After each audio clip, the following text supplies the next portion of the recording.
Alright, so this is our EGO 305 midterm project. We did the horizontal oscillator. My name is Stephen Rose. I'm Jayaprakash. So first thing we'll show you are the original drawings we got. Do you wanna? Yeah, this is the horizontal oscillator, and this is a cylinder through which the steam goes in.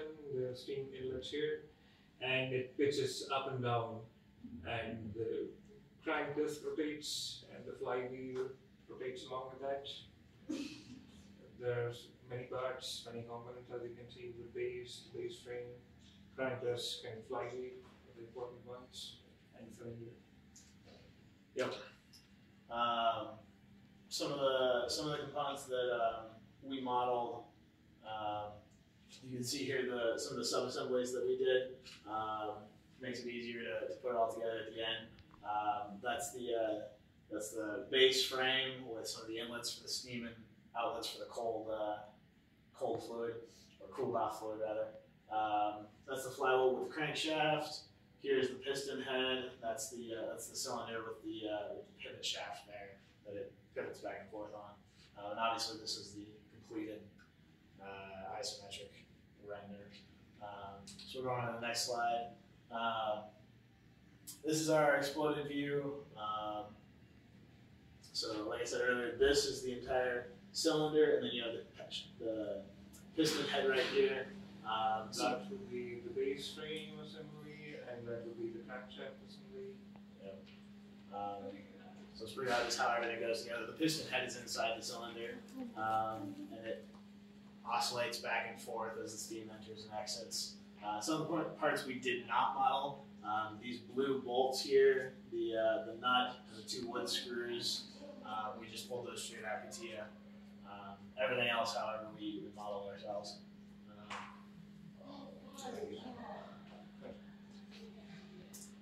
So that's our final.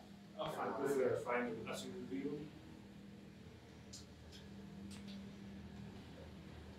Here is a list of parts. We used a total of 24 parts, and the sequence is seen there clearly.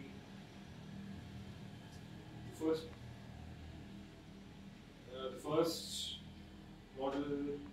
part which we modeled was wood base, just rectangle, and we padded it, and there are two holes to secure the base frame on top of it.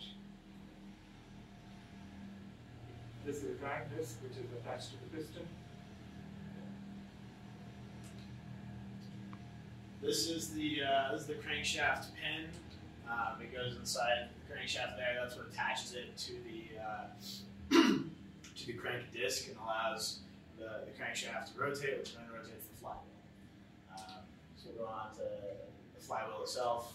Obviously, that's what spins, and that's attached to the crankshaft. We threw this in here. That's one of the pan head screws that we didn't model, but we put a render in there for completionist purposes. That's the crankshaft bearing bush. That's what the crankshaft rotates within inside the base frame. Fairly simple modeling. Yeah, this is the base frame. This was probably the most complicated parts. What I did is I did the sketch of this plane, and then I patterned it. Then I filleted it and use pocket bolts. That's another one of the nuts that we grabbed out of CATIA. Two of these in our final drawing. One was on the spring to hold tension in the system. The other is to hold on the end of the piston head. Yeah, this is a pivot shaft spring. This is what allows the cylinder to move up and down. And this is basically a heel structure which I use generator shape design to design.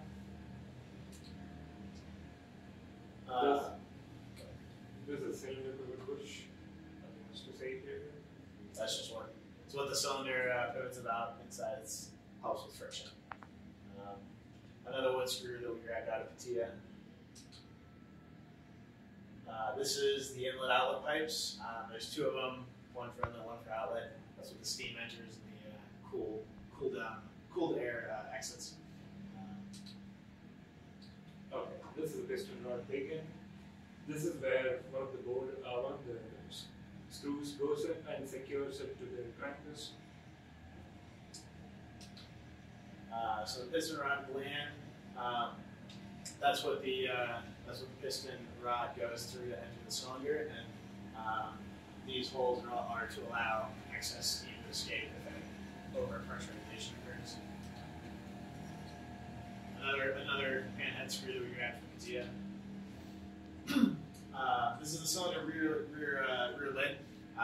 That's the one that goes on the side with the piston sticking out of it. So you can see the piston goes through the hole there. The four holes around the outside are what secures it to the cylinder itself. We use bolts for that. And then this little cutout here, it lines up inside the cylinder with the intake and exhaust of the steam. So all the steam is going to enter through those pockets right there. This is the piston rod, just a cylinder made of steel, nothing special about it. Excuse me. That is the piston itself, made of brass. And then if you go to the next slide here, it shows the O-ring made of rubber that you put around to seal the piston in there. Okay, this is the cylinder, and this is the cavity for the piston, and this is the steam inlet and outlet holes. Yeah, you can notice the pockets right there. That's where the steam enters through this hole, comes in, and then the cool out exits through that hole and goes back out. This is the cylinder lagging. Mostly this is just cover. It also helps a little bit with thermal insulation, but mostly it's just a cover for the cylinder. Okay, this is the front lid. This is just like the rear lid. Piston rod goes through this, and the cylinder is secured by bolts. These bolts. That's the cylinder pivot shaft that allows the cylinder to pivot back and forth. It sits inside the bushing. Okay, this is our first sub-assembly. This is the string sub-assembly. This is the bearings. Bearing bush. Yeah, bearing bushes, and these are the inlet and outlet pipes which supply steam, and the steam comes out of here, enters the cylinder, then goes back again, and this.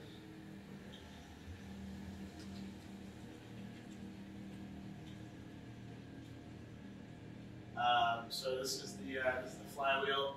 We have the flywheel here. The crankshaft, you can't see it, but the crankshaft pin is holding it attached to the crank disc here, and then this little handle on the crank disc slides into the big end rod for the piston. That's what actually causes the circular movement. And then there's also one hole back here on the back side of the flywheel.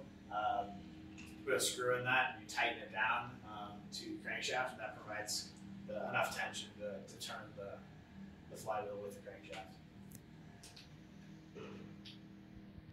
So this is the cylinder, the fully assembled cylinder. It doesn't have the piston in it yet. That's the next sub-assembly. But you can see the pivot shaft here. The cylinder is mostly obscured by the lagging here. Then you have the front and rear lids. So the front and rear lids. The piston comes out this side here. That's the piston gland there. Then you have a couple of bolts and some more bolts on the other side to hold it all together. Okay, this is the cylinder piston assembly, sub-assembly, and this big head of the piston attaches to the crankshaft, and this attaches to this is the piston itself. This is inside the cylinder. And that's it.